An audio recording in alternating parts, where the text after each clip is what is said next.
My sister planned a lavish wedding funded by our parents, but weeks before the big day they handed me the bill. They had no idea what was coming next.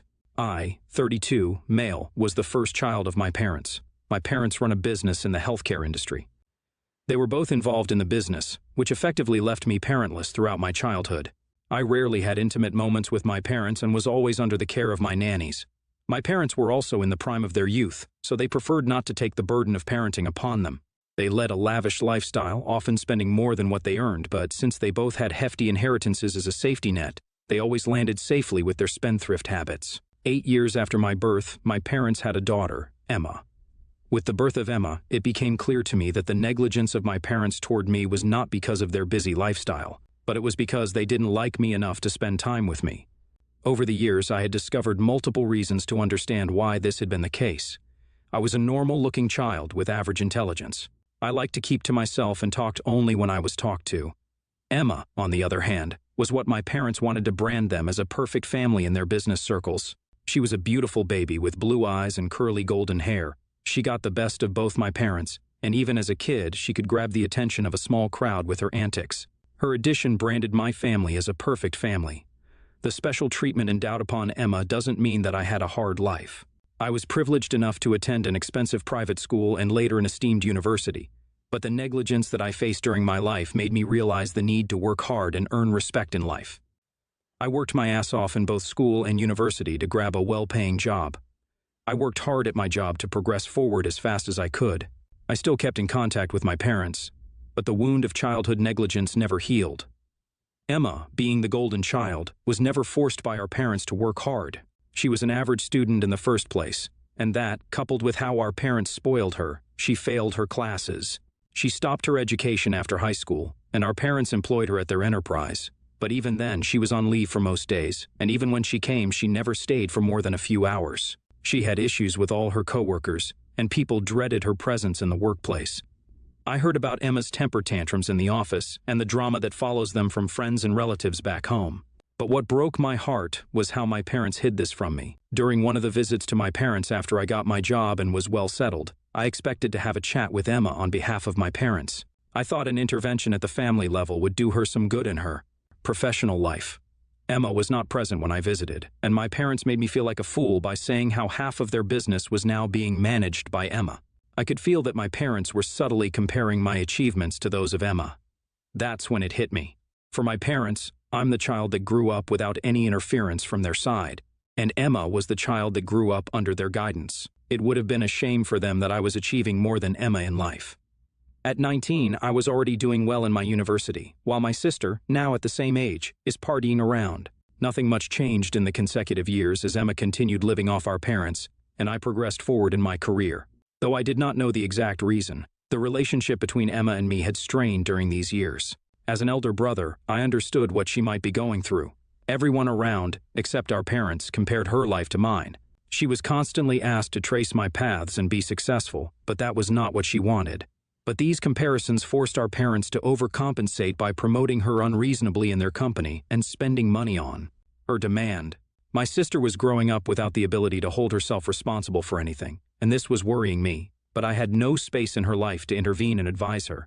My parents had already pushed me out of their life, as my presence outshone the presence of Emma during parties and family gatherings. Emma preferred that too, so I made a social circle of my own at the place where I lived. 2 years back, I met my wife, Danielle. Danielle worked in the fashion industry, something which I thought I would never associate myself with. I had the worst fashion sense ever, and it still makes me wonder how a woman with such polished taste and fashion fell in love with me. Her entry into my life has improved the way I present myself, and that has boosted my confidence. Strangely enough, the void left by my parents, which had remained like that since my early childhood, was filled. Danielle's entry into my life let me explore parts of my character that I had no idea existed. So it won't be an exaggeration to say that this woman is the best thing that has happened to me in life. After dating for a year, Danielle and I decided to get married. We both had very few intimate people to invite to the wedding, so we decided to make the ceremony grand. We planned a destination wedding, and after much research, debate, and discussion, finalized Venice as the venue. I don't want to get into the details of the ceremony, but we both booked tickets for the guests that we invited and hosted them in the best rooms possible. The ceremony itself was a novelty for most of the people involved.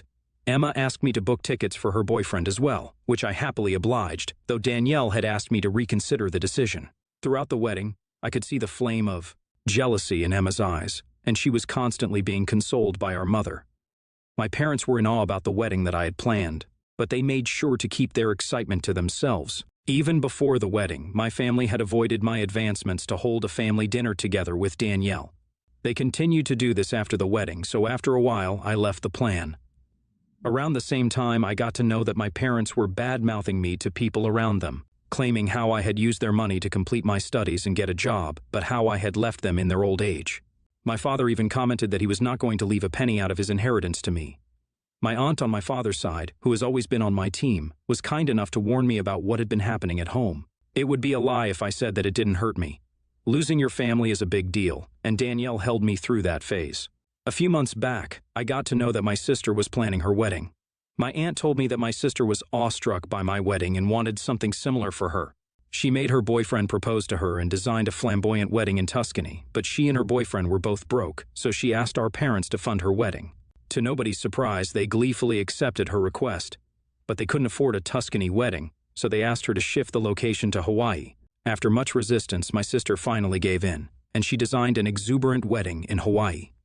Throughout this planning period, neither my parents nor my sister cared to involve me in any degree. I even met them once while this was happening, but they kept silent about the wedding preparations. So I decided to accept the reality that I would be uninvited to my sister's wedding. To my surprise, a few weeks back, my parents invited Danielle and me to dinner at their house. This was the first time they were inviting Danielle to their house. So my innocent mind thought that it would be the first step in mending my relationship with my parents. The dinner went fine, but after the dinner, my parents dropped the bomb. They said that they had suffered some major losses in business and had an expected lawsuit against them hanging over their heads like the sword of Damocles. So at that point, they couldn't afford my sister's wedding. But at the same time, they couldn't let their daughter down, so they invited me over to request me to bear the cost of her wedding. The dinner was not a means to fix the issues between my parents and me, but they were using me to make their golden child happy. I was furious on the inside, but without even consulting Danielle, I accepted their offer, but on two conditions.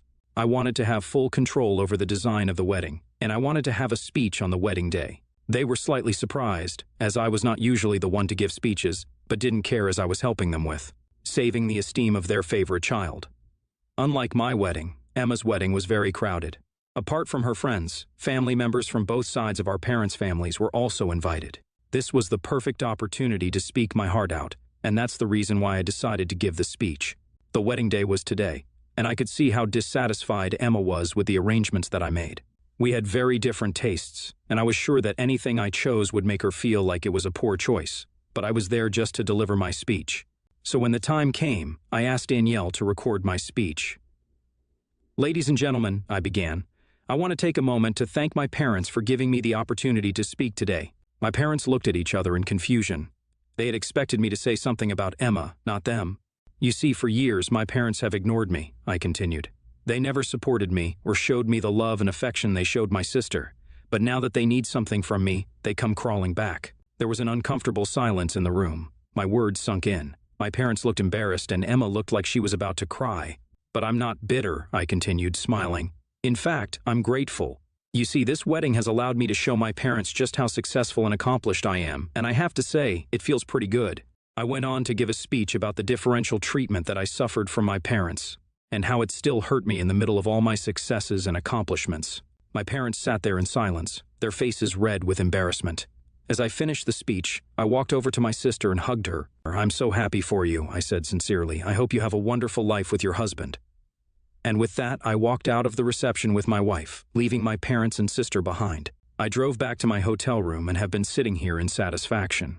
My parents have always painted themselves as the perfect parents, and that's a huge part of their reputation in our community. I'm happy that I finally got the space to tell the community how I was treated. But at the same time, I feel a bit guilty about using my sister's wedding for it. Am I the a-hole for ruining my sister's wedding day by making a speech about the negligence I faced from my parents since childhood? Update 1. A little before midnight, Emma came to the room that I was staying in and hugged me tight. She was crying, which made me sob with her. Danielle went out of the room to give us privacy.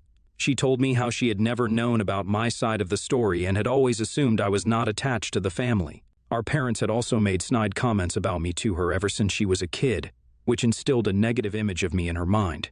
I apologized to her for ruining her wedding day, to which she was very understanding and even told me that our parents deserved it. This has been the most heartfelt conversation that I've had with my sister since her birth. Update 2. A week has passed. I hadn't met my father or mother before I left Hawaii, but today my mom called me to say that Emma had stopped talking to my father. My speech had left such an impact on her, but my father found my speech aggressive and disrespectful. He decided to cut all ties with me, but when Emma came to know about this, she stopped talking to him. My mother requested me to intervene somehow in this situation, as it was taking a toll on her. Update 3. Yesterday, I did the unthinkable. I invited all the members of the family to dinner and let them talk out their differences successfully. From feeling orphaned and lost for the past 32 years, I now feel like I'm leading a family. During the dinner, I talked out the differences I had with my dad, and though he was stubborn to accept his mistakes, I knew that he realized he was not a good father to me. My mom apologized to me for not being available to me as a mother.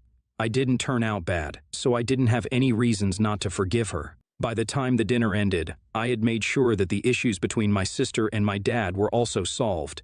It feels surreal to be involved in family matters. But my only fear is whether this will continue forward or not.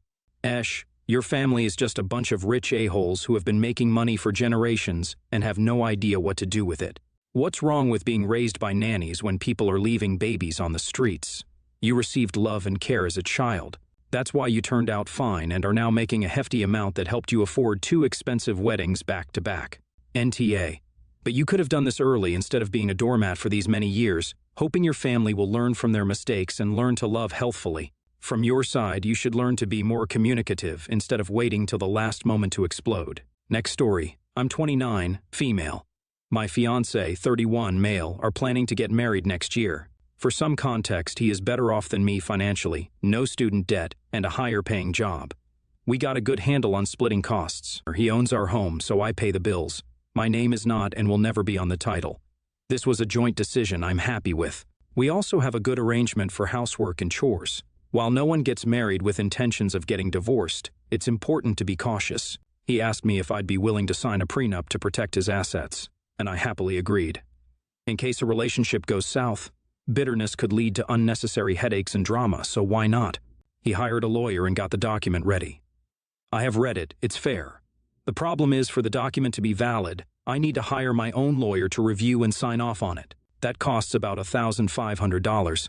While I am not exactly broke, I also don't have that much money to spare. I told him that I don't think it's fair for me to drop $1,500 for a document that is mainly for his sake. Basically, I will definitely sign it, but I expect him to pay for my lawyer if he wants it done. He's very upset with me, and he's accusing me of going back on my word and making excuses not to sign a prenup. That is not the case. I'd sign it right now if it was valid without a lawyer. We are at an awkward impasse, so AITA for not wanting to pay out of pocket for a document he wants? I don't want it, but I'm not offended by it, and I sure as heck don't want to blow a lot of money on it. Marriage is already expensive. Edit to add. I pay the bills for groceries and split the electricity and internet bills with him. He pays fees, taxes, maintenance, etc. Final edit for now. Thanks for all the comments. I'm reading every single one, and I have a lot to think about. I was raised very independently, and I earn everything I have. I suppose I am so scared of coming across as using him for his money. He is not rich, by the way. Think of my income as lower middle class, and his as upper middle class, that I might be going too far in the opposite direction. NTA. He's an a-hole for accusing you of having ulterior motives. Unfortunately, you're both victims of the sad state of the lawsuit with prenups. In order for it to be valid, you need to hire and pay your own lawyer. If he pays the lawyer, there's a conflict. So tell him the problem is not the prenup, but you forking out so much money for something that only protects him. You can pay your own attorney, he'll get his prenup, but then he needs to pay you back for it by paying the bills for a few months or something like that, because your attorney will be paid by you directly and doesn't even need to know about the side deal you and your fiancé have struck. There's no conflict of interest. NTA. If he wants it, he needs to pay all the costs for it, plain and simple. I'd be a little worried. It seems like you may be ignoring some red flags. Okay, so it's his house, but you specifically said you've agreed that your name will never be on the title, so you're throwing your money away, paying all the bills on a monthly basis, and all he's paying for is a mortgage for an asset only he will ever own. You even called it our home, and yet it doesn't sound like it ever will be.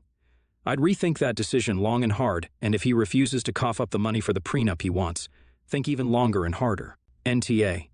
But I would seriously recommend you find your own attorney that specializes in family law in your country. Make a payment plan, a small loan, even if he's absolutely insistent on not paying, and you're absolutely determined to marry him. Consider this as an investment and a place to get non-biased and correct advice concerning the language of the prenup and what you should be considered fair for your own protection and that of any future children. This document should be considered just as important to you as it is to him.